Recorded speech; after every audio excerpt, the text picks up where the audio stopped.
Hello students, last lecture के अंदर हम लोग प्रॉपर्टीज़ ऑफ फ्लूइड्स के अंदर एंगल ऑफ कांटेक्ट को स्टडी कर रहे थे। वो एंगल ऑफ कांटेक्ट से रिलेटेड कुछ और टॉपिक्स हैं, उनको अपन आगे देखेंगे। उससे पहले अपना एक टॉपिक है which is called excess pressure, उसको हम देखते हैं कि एक्सेस प्रेशर क्या होता है। देखो, हमने ये देखा एंगल ऑफ कांटेक्ट के अंदर ही पढ़ा था कि डिफरेंट लिक्विड जब हम लोग किसी कंटेनर के अंदर डालते हैं तो उनकी जो सरफेसेस हैं वो डिफरेंट शेप की हो सकती हैं। फॉर एग्ज़ाम्पल, अगर मेरे पास कोई सिल्वर का पॉट है, सिल्वर का कंटेनर है, तो सिल्वर के कंटेनर के अंदर अगर मैं वाटर डालता हूँ तो वाटर का जो लेवल है वो एकदम हॉरिजॉन्टल रहेगा। वो ना तो जो वॉल्स हैं कंटेनर की उन पे राइज करेगा, ना उनसे नीचे आएगा, ड्रॉप होगा। ठीक है, एकदम सीधा रहेगा, हॉरिजॉन्टल। ऐसे ही मैंने बताया था कि मान लो अगर किसी ग्लास के कंटेनर के अंदर अगर वाटर डालते हैं तो वो क्या करता है, वो वॉल्स पे राइज करता है साइड से। ठीक है, उसका जो शेप है वो कुछ इस तरह का कॉनकेव शेप हो जाता है, पढ़ा था पढ़ने से। और उसका जो एंगल होता है, एंगल ऑफ कांटेक्ट, वो कैसा होता है, वो एक्यूट होता है, लेस देन 90 डिग्री होता है। ठीक है, ऐसे ही अगर मैं मर्क्यूरी को किसी ग्लास के कंटेनर में डाल दूं तो वहाँ मैंने क्या देखा था कि जो सरफेस है वो सरफेस का शेप कॉन्वेक्स हो जाता है। मींस एंगल ऑफ कांटेक्ट जो है ना वो कैसा हो जाएगा, ऑब्ट्यूस हो जाएगा, ग्रेटर देन 90 डिग्री हो जाता है। ऐसा मैंने पढ़ा था एंगल ऑफ कांटेक्ट के अंदर। ठीक है, अब देखो क्या होता है, हमने एडेसिव फोर्सेस और कोहेसिव फोर्सेस भी स्टडी किए हैं। अगर अपना एक मटेरियल है, अपने पास कोई लिक्विड है, तो उस लिक्विड के पार्टिकल्स के बीच में जो फोर्स अप्लाई होगा दैट इज़ कोहेसिव फोर्स। अब वो कोहेसिव फोर्स करता क्या है, कोई एक पार्टिकल, लेट मैं मान लेता हूँ अपना एक लिक्विड है, यहाँ एक लिक्विड मैंने फिल किया है, वाटर है, किसके अंदर, एक कंटेनर है सिल्वर का, उसके अंदर कोई यहाँ पे लेट ये पार्टिकल है। ठीक है, अभी जो पार्टिकल है, लिक्विड का पार्टिकल है, इस पर बाकी सारे जो पार्टिकल हैं इसके आसपास के, इसके सराउंडिंग के, वो कोहेसिव फोर्स अप्लाई करेंगे। अब वो कोहेसिव फोर्स अप्लाई करेंगे मतलब वो कोहेसिव फोर्स का नेचर कैसा है, अट्रैक्टिव नेचर है। मतलब वो सारे पार्टिकल इस अकेले पार्टिकल को अपनी साइड खींचेंगे। ठीक है, और मैंने बताया था इसी की वजह से क्या अप्लाई होता है, इसकी वजह से सरफेस टेंशन अप्लाई होता है। ठीक है, अब वो सारे पार्टिकल जब इस पार्टिकल को अपनी साइड खींचेंगे, लाइक इधर वाले पार्टिकल इसको ऐसे अपनी साइड खींचेंगे, इधर वाले पार्टिकल इसको ऐसे अपनी साइड खींचेंगे। ठीक है, पीछे कोई पार्टिकल होगा वो बैक साइड में इसको खींचेगा, आगे इसको कोई पार्टिकल होगा वो इसको आगे खींचेगा। तो सराउंडिंग में सारे पार्टिकल जब इसको अपनी साइड खींचेंगे तो सारे के सारे पार्टिकल एक ही लेवल पर हैं, एक ही हॉरिजॉन्टल लेवल मेंटेन कर रखा है सारे पार्टिकल्स ने। मतलब जो फोर्स लगेगा वो सब साइड से सेम होगा, सब साइड से सेम होगा, मतलब किस में रहेगा, वो बैलेंस में रहेगा। ठीक है, तो अगर लिक्विड लेवल एकदम हॉरिजॉन्टल है तो नेट फोर्स क्या हो गया, उस पर जीरो हो गया सब साइड से, इसलिए उसका जो लेवल है वो हॉरिजॉन्टल बना हुआ है। लेकिन अगर मैं इन दो लेवल्स की बात करूं, इन दो सर्फेसेस की बात करूं, लेट यहाँ कोई पार्टिकल है इस जगह पे।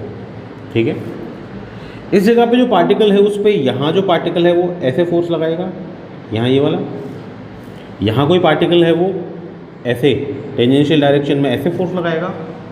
इसका मतलब जब मैं रिजल्टेंट फोर्स निकालूंगा तो इन सारे फोर्सेस के बीच में कहाँ आएगा, ऐसे यहाँ कहीं आएगा रिजल्टेंट फोर्स। ठीक है भाई, ऐसे फोर्स लगेंगे, एक ये लग गया, एक ये लग गया, है ना, ऐसे तो लगेंगे ना फोर्स दोनों साइड से। क्यों, क्योंकि सरफेस कैसा है अपना, कॉनकेव सरफेस हो गया। कॉनकेव सरफेस हो गया तो मतलब ये वाला जो पार्टिकल है वो इसको यहाँ ऐसे ऊपर खींच रहा है। ठीक है, ये वाला जो इधर पार्टिकल है वो इसको कैसे कर रहा है, वो ऐसे इसको ऊपर खींच रहा है। तो दोनों का रिजल्टेंट फोर्स कहाँ होगा, दोनों का रिजल्टेंट फोर्स बीच में ऊपर की साइड होगा, अप साइड में। दैट मीन्स यहाँ जो पार्टिकल है, इस सरफेस पे जो पार्टिकल है कॉनकेव सरफेस पे, उस पर एक रिजल्टेंट फोर्स ऊपर की साइड अप्लाई होता है। ठीक है, ऐसे ही अगर मैं यहाँ की बात करूँ तो देखो यहाँ कोई पार्टिकल है, टेंजेंशियल सरफेस ड्रॉ करूँ, इस पर एक फोर्स ये इधर से ऐसे लगेगा, इधर से फोर्स कैसे लगेगा, ऐसे, इसको ऐसे नीचे खींच रहा है, इसको ये ऐसे इधर से नीचे खींच रहा है, रिजल्टेंट फोर्स कहाँ जाएगा, डाउन साइड में, मतलब एक ये ऐसे ऐसे, तो रिजल्टेंट फोर्स कहाँ गया, नीचे। इसका मतलब ये हो गया कि भाई ये जो सरफेसेस है ना, इस सरफेसेस पे क्या हो रहा है, ये कॉनकेव सरफेस है, इस पर बाहर की साइड एक फोर्स लग रहा है। ठीक है, ये जो कॉन्वेक्स सरफेस है इस पर कहाँ लग रहा है, लिक्विड के अंदर की साइड एक फोर्स लग रहा है। तो ये जो फोर्सेस हैं ये क्या करेंगे भाई, ये इसको ऊपर खींचेगा पार्टिकल को, ये रिजल्टेंट फोर्स। ठीक है, ये इस पार्टिकल को खींचेगा, नीचे खींचेगा। लेकिन अगर मैं इक्विलिब्रियम की बात करूं तो इक्विलिब्रियम में ये फोर्स कैसा होना चाहिए भाई, सरफेस मेंटेन है, सरफेस मेंटेन है मतलब फोर्स किस में है, इक्विलिब्रियम में है। और फोर्स अगर इक्विलिब्रियम में है इसका मतलब क्या हो गया कि इन फोर्सेस के अगेंस्ट अपोजिट डायरेक्शन में इतना ही एक्स्ट्रा फोर्स होना चाहिए, तभी तो बैलेंस होंगे ना। एक फोर्स को दूसरा फोर्स ही बैलेंस कर सकता है, तो इस फोर्स को बैलेंस करने के लिए इनके अपोजिट डायरेक्शन में भी क्या लग रहा होगा, कोई एक फोर्स लग रहा होगा। अब वो जो फोर्स अप्लाई होता है ना, वो फोर्स अप्लाई होता है प्रेशर डिफरेंस की वजह से। ऐसा अपन मानते हैं कि भाई अगर ये फोर्स अप्लाई हो रहा है इसका मतलब ये हो गया कि अंदर ये प्रेशर कम हो गया, बाहर प्रेशर ज़्यादा हो गया, तो ये प्रेशर एक्स्ट्रा अप्लाई हो रहा है। यहाँ मैं मानूँ तो ये फोर्स लग रहा है इसको बैलेंस करने के लिए, प्रेशर अंदर ज़्यादा बाहर कम, तो रिजल्टेंट प्रेशर कहाँ हो गया, बाहर की तरफ, या रिजल्टेंट प्रेशर कहाँ हो गया, अंदर की तरफ। तो इस फोर्स को बैलेंस करने के लिए उस प्रेशर की वजह से प्रेशर डिफरेंस जनरेट होता है। उस प्रेशर डिफरेंस की वजह से क्या होता है कि एक एक्स्ट्रा फोर्स लगता है जो इस फोर्स को क्या करता है, बैलेंस करता है। तो बैलेंस कर रहा है तो उसकी वजह से क्या हो रहा है कि देखो अंदर की तरफ, इस सरफेस की बात करूं तो अंदर की तरफ प्रेशर ग्रेटर है, बाहर की तरफ प्रेशर स्मॉलर है, तभी तो भाई ग्रेटर माइनस स्मॉलर कुछ ना कुछ रिलेटिव प्रेशर लग रहा है। इसका मतलब लिक्विड के अंदर प्रेशर थोड़ा सा क्या है, एक्स्ट्रा है। एक साइड प्रेशर कैसा हो गया, एक्स्ट्रा हो गया। ये जो एक्स्ट्रा प्रेशर होता है इस फोर्स को बैलेंस करने के लिए, इसी एक्स्ट्रा प्रेशर को हम बोलते हैं एक्सेस प्रेशर। तो एक्सेस प्रेशर क्या है, एक्सेस प्रेशर है ये जो फोर्स अप्लाई हो रहा है किस पे, पार्टिकल्स पे, किसकी वजह से, सराउंडिंग पार्टिकल्स की वजह से। कौन सा फोर्स, कोएसिव फोर्स। उसको बैलेंस करने के लिए जो प्रेशर डिफरेंस से फोर्स अप्लाई होगा, ठीक है, उसकी वजह से एक साइड प्रेशर ग्रेटर होगा। तो एक साइड प्रेशर का large amount, excess amount, that is called access pressure. ठीक है, इसको अगर मैं और अच्छे से समझना चाहूँ ना तो इसको लिक्विड ड्रॉप के अंदर समझ सकता हूँ। जैसे लिक्विड ड्रॉप एलेक्ट मेरे पास है, ये मेरे पास एक लिक्विड ड्रॉप है ना। इस लिक्विड ड्रॉप में क्या होगा कि जो लिक्विड ड्रॉप है ना, इसके सरफेस पे हमने पढ़ा कि सरफेस टेंशन अप्लाई होती है। सरफेस टेंशन की वजह से इसका जो साइज़ है वो कैसा होता है, स्फेरिकल होता है। स्फेरिकल है क्यों, क्योंकि हर एक पार्टिकल को दूसरा पार्टिकल क्या कर रहा है, खींच रहा है ना। तो सरफेस, अपना जो सरफेस एरिया वो कैसा करना चाहती है, मिनिमम करना चाहती है। तो मिनिमम सरफेस एरिया करना चाहती है तो ड्रॉप कैसे होना चाहिए, ये छोटा होना चाहिए। भाई सरफेस एरिया मिनिमम करना चाहती है ना सरफेस टेंशन की वजह से, तो साइज़ कितना करना चाहेगी, छोटा से छोटा, जितना छोटा हो सकेगा। इसका मतलब ये ड्रॉप कंटिन्यूसली कैसी होती जाएगी, उस सरफेस टेंशन की वजह से छोटी होती जाएगी। ठीक है, अब उस ड्रॉप को अगर अपन को बैलेंस में करना है तो इक्विलिब्रियम होना चाहिए फोर्सेस का। तो फोर्सेस का इक्विलिब्रियम होना चाहिए। इसका मतलब क्या हो गया कि भाई ये सारे सरफेस टेंशन तो उसको छोटा करना चाहते हैं, छोटा करना चाहते हैं मतलब सरफेस टेंशन की वजह से क्या हो रहा है, ये छोटा हो रहा है। तो इसके फोर्स को बैलेंस करने के लिए क्या होना चाहिए, फोर्स एक किधर लगना चाहिए, ऐसे बाहर लगना चाहिए ना।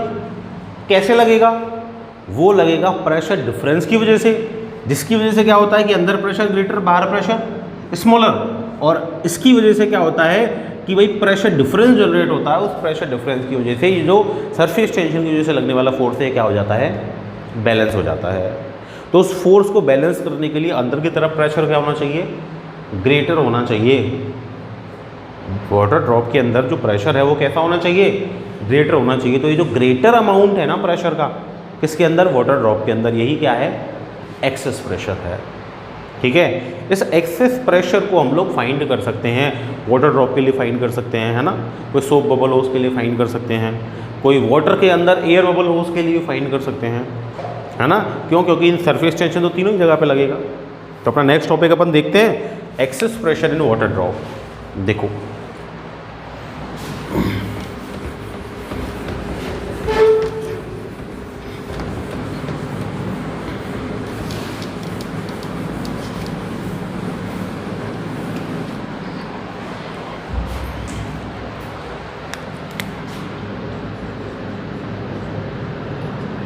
excess pressure in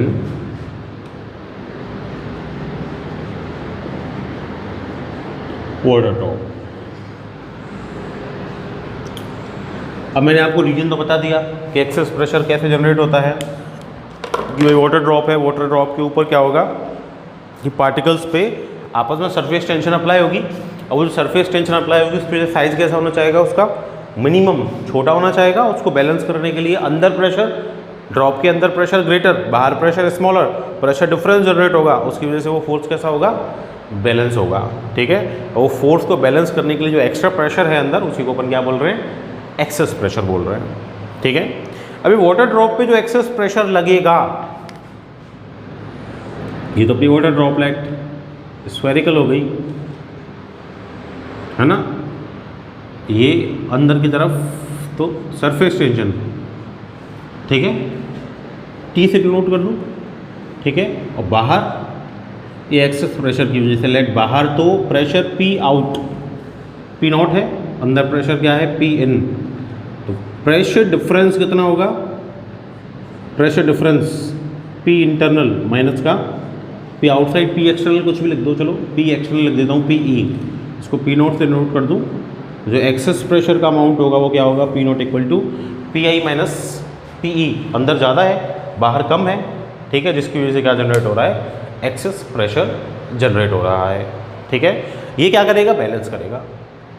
अब बैलेंस कैसे करेगा, इस बैलेंसिंग को समझने के लिए मैं कंप्लीट फुल ड्रॉप की जगह एक हाफ ड्रॉप ले लेता हूँ। ठीक है, मैं क्या करता हूँ कि इस ड्रॉप को बीच में से कट करता हूँ। प्रैक्टिकली ऐसा होगा नहीं, लेकिन मैं इसको कंसीडर करने के लिए, इसकी डेरिवेशन फॉर्मूला फाइंड करने के लिए इसको एक बीच में से कट करता हूँ। अगर इस वाटर ड्रॉप को मैं बीच में से ऐसे कट करता हूँ तो ये मेरे को ऐसे हेमिस्फेरिकल ड्रॉप मिल जाएगी।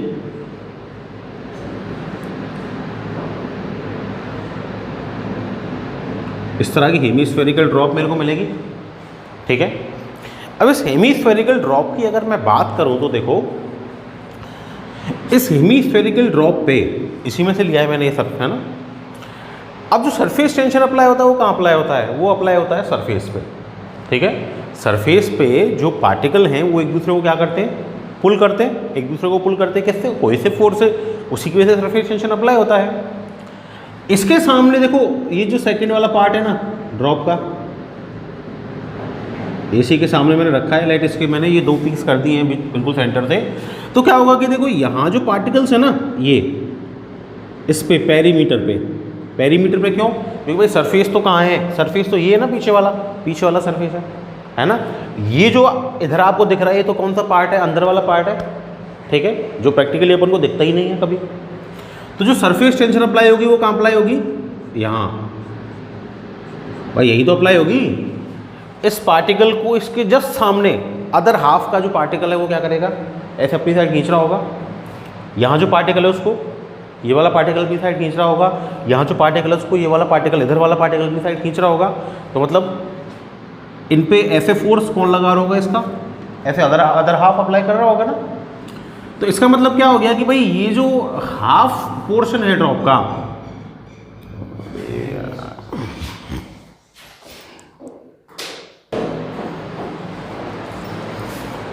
देखो अभी जो सरफेस टेंशन अप्लाई होगा कहाँ होगा, ये ऐसे सरफेस पे होगा। ठीक है, अभी सरफेस टेंशन जो अप्लाई होगा, इस सरफेस टेंशन की वजह से इस पर क्या लग रहा है, फोर्स लग रहा है। कैसे लग रहा है कि उधर वाला जो पार्ट है, इधर वाला जो पोर्शन है हाफ पोर्शन, वो इस हाफ पोर्शन को अपनी साइड क्या कर रहा है, ऐसे पुल कर रहा है। छोटा ही तो करना चाहेगा ना। ठीक है, तो इधर के पार्टिकल इसको अपनी साइड खींचेंगे, तो इस पर जो सरफेस टेंशन है रिजल्टेंट वो किधर है, उधर अदर हाफ की तरफ होगा, इस हाफ पे। ठीक है, तो इस सरफेस टेंशन की वजह से इस ड्रॉप पे फोर्स अप्लाई होगा। कितना फोर्स अप्लाई होगा, देखो force due to surface tension.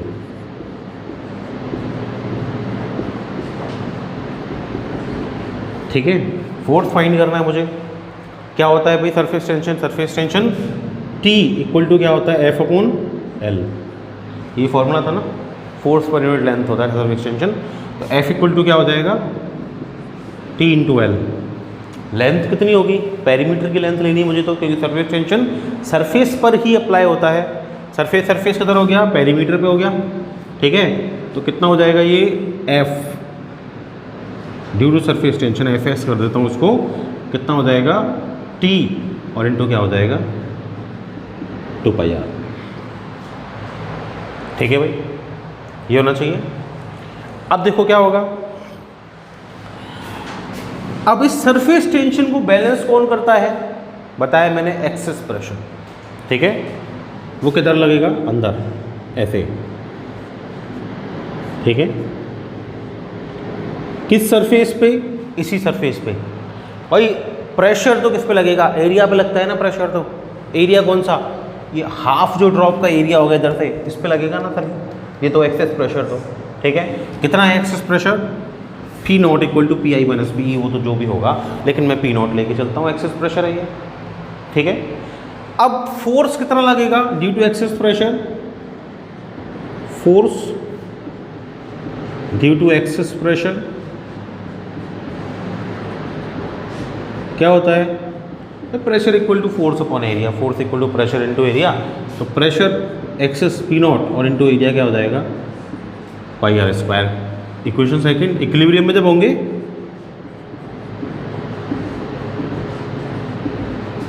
Equilibrium के अंदर ये एक्सेस प्रेशर की वजह से फोर्स हो गया F E, F E will be equal to F S, so P naught into pi are square will be equal to T into 2 pi R. That means P naught equal to क्या हो जाएगा, ये cancel out हो गया, पाई से पाई, ठीक है, ये आर स्क्वायर आर से कैंसिल आउट हो गया, दिस इज टी 2t और अपन में क्या हो जाएगा R. That means the amount of excess pressure will be P naught equal to 2t upon R. This is the excess pressure in water drop. Clear दिख रहा है मेरे को कि एक्सेस प्रेशर किसके इनवर्सली प्रोपोर्शनल है, आर के। Means drop जितनी छोटी होगी एक्सेस प्रेशर उतना ज़्यादा होगा, ठीक है ना। भाई ड्रॉप जितनी छोटी होगी, जितना छोटा होने की कोशिश करेगा ड्रॉप, एक्सेस प्रेशर उतना क्या होगा, ग्रेटर होगा, ठीक है। तो ये तो एक्सेस प्रेशर होगा किसके अंदर, वाटर ड्रॉप के अंदर। ऐसे ही अपन सोप बबल के अंदर भी फाइंड कर सकते हैं। अच्छा सोप बबल जो होता है ना, वो अंदर तो एयर होगी, उसके अंदर बाहर भी एयर होगी, तो इसका मतलब सरफेस कितनी हो जाएगी उसके अंदर, देयर विल बी 2 सरफेसेस। एक सरफेस बाहर, एग्जांपल लिया था ना सरफेस एनर्जी सॉल्व की थी अपन ने, सरफेस एनर्जी में ऐसे किया था अपन ने। सोप बबल में क्या होता है, ऊपर एक लेयर, नीचे एक लेयर, ऐसे सोप बबल में एक लेयर बाहर, एक लेयर अंदर, तो सरफेस टेंशन कैसी हो जाएगी, डबल, है ना। तो अपना नेक्स्ट टॉपिक देखें, एक्सेस प्रेशर इन सोप बबल। क्या होगा,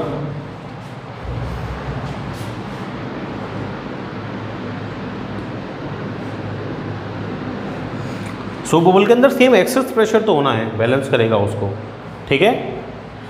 लेकिन ये जो सरफेस है ना, ये ट्वाइस अंदर एयर है, अंदर की तरफ से भी सरफेस टेंशन अप्लाई होगा पार्टिकल्स पे। भाई 2 लेयर हो गई ना। भाई जैसे मैंने पहले भी एग्जांपल लेके आपको बताया था कि फॉर एग्जांपल मैं कोई पेपर ले लूँ, ठीक है, तो कोई पेपर ले लूँ तो पेपर पे क्या होगा कि भाई एक लेयर इधर पार्टिकल्स की, एक लेयर इधर पार्टिकल्स की, इधर वाले पर भी लगेगा फोर्स, तो पीछे वाले पे भी लगेगा फोर्स। तो ऐसे सोप बबल में एक लेयर बाहर वाली, उस पर भी सरफेस टेंशन लगेगा, एक लेयर अंदर वाली, उस पर भी सरफेस टेंशन लगेगा। दैट मीन्स सरफेस टेंशन की वजह से फोर्स क्या हो जाएगा, 2t into L, ठीक है। That means this will be 2t into 2 pi r, simple ही है ना। और ये तो P naught into pi are square होना ही है, बैलेंस में इक्विलिब्रियम में जब रहेंगे ये 2t, तो ये क्या हो जाएगा 4t अपॉन आर, ठीक है। That means the excess pressure due to soap bubble will be what, 4t upon R. R पे डिपेंड कर रहा है, ठीक है, और टी सरफेस टेंशन पर डिपेंड करना ही है, ठीक है। तो this is the excess pressure inside soap bubble, ठीक है। ऐसे ही मान लो अगर मैं एयर बबल की बात करता हूँ, है ना, वाटर फ्लो कर रहा है और फ्लोइंग वाटर के अंदर मैं एयर बबल की बात कर रहा हूँ, तो एयर बबल के अंदर जो सरफेसेस होंगी कितनी होगी, एक ही होगी, एक ही सरफेस होगी। भाई बाहर तो लिक्विड ही लिक्विड है, जो सरफेस है वो किधर है, एक अंदर है, तो सरफेस टेंशन कहाँ होगी, अंदर। तो अमाउंट जो होगा ना एक्सेस प्रेशर का, that will be 2t upon R, same single के लिए। मतलब ऐसे मान लो कि अगर कहीं भी आप फाइंड कर रहे हो किसी ड्रॉप के लिए, बबल के लिए 2 लेयर है तो for 2 layers 4t upon R, single layer है तो वो 2t upon R. Excess pressure का फॉर्मूला अपन याद रखेंगे, ठीक है। तो this is our excess pressure, ठीक है भाई। तो टी पे डिपेंड कर रहा है, आर पे डिपेंड कर रहा है। अगर मैं ग्राफिकल रिलेशन देखूं तो ये एक्सेस प्रेशर डायरेक्टली प्रोपोर्शनल है टेंशन सरफेस टेंशन, ठीक है। इन्वर्सली प्रोपोर्शनल है किसके, आर के। अगर ग्राफ भी बनाना चाहूँ डायरेक्टली प्रोपोर्शनल का ग्राफ अपना स्ट्रेट लाइन हो जाएगा। इन्वर्सली प्रोपोर्शनल के लिए अगर मैं ग्राफ बनाऊँ तो हाइपरबोला इन्वर्सली प्रोपोर्शनल है, ठीक है, बना सकते हैं, ड्रॉ कर लेना। ये रिलेशन हो गया सरफेस एक्सटेंशन और रेडियस ऑफ ड्रॉप के साथ इसका एक्सेस प्रेशर का, ठीक है भाई। तो ये अपना एक्सेस प्रेशर था, ठीक है। नेक्स्ट टॉपिक पर मूव करते हैं अपन। अपना जो नेक्स्ट टॉपिक है दैट इज कैपिलैरिटी। क्या है देखें,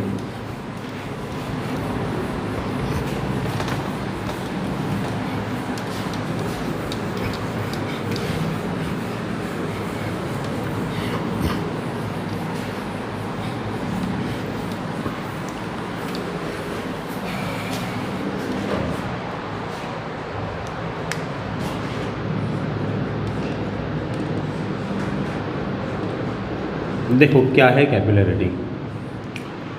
कभी नेचर में अपन ने ध्यान दिया है कि देखो अपने पास कोई बकेट है ना, उसके अंदर अपन ने वाटर डाल दिया है ना, बाल्टी के अंदर पानी भर दिया। अपने पास कोई टॉवेल है, टॉवेल का एक एंड आप उस वाटर के अंदर डाल दो, है ना, और उस टॉवेल को ऊपर से पकड़ लो। थोड़े टाइम के बाद आप ये देखोगे कि वो जो टॉवेल है ना, उसमें जो वाटर है ना, जहाँ तक अपन ने डिप कर रखा था वाटर के अंदर, वो तो वेट हो ही जाती है टॉवेल, लेकिन उसके ऊपर भी वो वेट हो जाती है। होता है ऐसा, देखा है अपन ने, ठीक है। अच्छा, लैंप देखा है अपन ने कभी, केरोसिन वाला लैंप आता है ना, या फिर सिंपल भी लैंप, दीपक जो दिवाली पे जलाएंगे अपन, है ना, उनमें क्या होता है कि लैंप के अंदर, हाँ, वो जो थ्रेड होता है ना, उसको अपन डाल देते हैं ऑयल के अंदर, केरोसिन के अंदर, ठीक है, उसको अपन जला देते हैं। तो क्या होता है कि उसके अंदर से जो भी अपन ने ऑयल केरोसिन जो भी डाला होता है, वो अपने आप क्या करता है, ऊपर की साइड जाता है अपने आप ऊपर की साइड, है ना। कैंडल में भी अपन ने देखा है, कैंडल में वैक्स कहाँ होता है, नीचे होता है ना कैंडल के अंदर, ठीक है, और ऊपर क्या होता है, एक थ्रेड होता है छोटा सा, ठीक है। उस थ्रेड को अपन लेट करते हैं, जलाते हैं, तो वो थ्रेड अपने आप जलता रहता है, तो वो वैक्स नीचे से ऊपर अपने आप जाता है, ठीक है। ऐसे बहुत सारे एग्जाम्पल हैं जहाँ अपन ने ध्यान नहीं दिया। ये सारे एग्जाम्पल किसके हैं, कैपिलैरिटी के हैं। अपन ने देखा होगा कि भाई जब भी जो फील्ड प्रिपेयर होती है ना, है ना, फील्ड्स को प्रिपेयर करते हैं कि आगे मान लो आगे नई फसल आ रही होती है, तो फील्ड्स को प्रिपेयर करते हैं, तो प्लग करते हैं, है ना, जाते हैं ना खेतों में ट्रैक्टर लेके, और खेत की जुताई होती है, प्लगिंग होती है। क्यों होती है वो, क्यों होती है, मिट्टी को उलट पुलट देते हैं इसलिए। उसके पीछे भी रीज़न है। क्या रीज़न है उसके पीछे, जो अपनी मिट्टी है ना, सॉइल जो है, सॉइल के अंदर क्या होता है कि छोटी छोटी स्पेसिंग होती है, छोटी छोटी क्या होती है, स्पेसिंग होती है ना। तो वो छोटी छोटी स्पेसिंग होती है, तो उससे क्या होता है कि जो अपनी ग्राउंड है ना, उसका जो वाटर है ना, या मॉइस्चर है, वो क्या होता है उनके थ्रू ऊपर आता है, उस पर सन की डायरेक्ट लाइट पड़ती है, उसका क्या होता है, वेपराइजेशन हो जाता है। वेपराइजेशन हो जाता है तो धीरे धीरे उसका जो ग्राउंड का पूरा मॉइस्चर है वो क्या हो जाता है, वेपर बन के उड़ जाता है। रोकना है, क्यों, क्योंकि अगर प्रॉपर अपन को उससे क्रॉप चाहिए तो उसके लिए क्या होना चाहिए, मॉइस्चर होना चाहिए ना फील्ड के अंदर। तो मॉइस्चर को अंदर रोकना है तो कैसे रोकेंगे, उसके लिए क्या हो जाती है, उसकी प्लगिंग होती है। तो वो जो सारा काम है ना, दैट इज़ कैपिलैरिटी पे बेस्ड है। कैपिलैरिटी बेसिकली क्या है, ये कैपिलरी ट्यूब क्या है कि अगर अपन एक ट्यूब लें, ऐसी ट्यूब लें जिसकी विड्थ हेयर की विड्थ जैसी हो, विड्थ कैसी हो, हेयर लाइक विड्थ हो, a tube having hair like width is called capillary tube. A width having hair like width, a tube having hair like width is called capillary tube. अभी जो capillary tube होती है ना, मतलब hair की जितनी width वाली ट्यूब, इनमें क्या होता है कि आप अगर कोई लिक्विड डालते हो तो या तो लिक्विड का लेवल इनके अंदर राइज करता है ना, नॉर्मल लेवल के कंपैरिजन में, और या फिर इनके अंदर लिक्विड का लेवल ड्रॉप होता है, मतलब आपके पास कोई कंटेनर है, ये लिक्विड का कंटेनर है, ठीक है।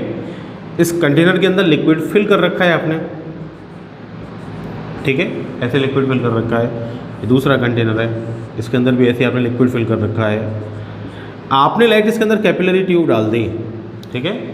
तो या तो क्या करेगा कि लिक्विड का लेवल राइज कर जाएगा नॉर्मल लेवल के कंपैरिजन में, साइड के कंपैरिजन में कैसा कर गया, राइज कर गया, या फिर लिक्विड का लेवल जो अपने साइड वाले जो लेवल है ना उसके कंपैरिजन में क्या कर जाएगा, ड्रॉप कर जाएगा, ठीक है। तो ये कैपिलरी ट्यूब के अंदर जो हो रहा है ना इसको बोलते हैं कैपिलरी एक्शन। क्या बोलते हैं इसको, कैपिलरी एक्शन बोलते हैं। ये कैपिलरी एक्शन कैपिलरी ट्यूब्स के अंदर होता है, जरूरी नहीं, कंपलसरी नहीं है कि मटेरियल की बनी हो। कैपिलरी ट्यूब मतलब कहीं भी अगर ऐसी स्पेसिंग बन जाएगी ना, हेयर जितनी विड्थ की स्पेसिंग, उसी को अपन क्या बोलेंगे, कैपिलरी ट्यूब बोलेंगे, ठीक है। अभी जो राइज करता है या ड्रॉप करता है ना, इसके पीछे होते हैं कोहेसिव और एडिसिव फोर्स। हमने पढ़ा है कि कोई भी कंटेनर अपने पास है, उस कंटेनर के अंदर अगर ऐसा है कि भाई कोहेसिव फोर्सेस ग्रेटर है किससे, एडिसिव फोर्सेस से। कोहेसिव फोर्सेस अगर एडिसिव फोर्सेस से ग्रेटर है तो जो वाटर की सरफेस है वो, सॉरी लिक्विड की जो सरफेस है वो कैसी हो जाती है, इस तरह की कॉन्वेक्स हो जाती है, पढ़ा है ना अपन ने। और अगर एडिसिव फोर्सेस ग्रेटर है किससे, कोहेसिव फोर्सेस से, तो जो अपना लिक्विड है वो क्या करता है, राइज करता है साइड से। तो जो उसकी सरफेस है वो कैसी हो जाती है, कैसी हो जाएगी, कॉन्केव सरफेस हो जाती है, ठीक है। तो कैपिलरी एक्शन इसी पे डिपेंड करता है, जिनके लिए adhesive force smaller, cohesive force greater होता है ना।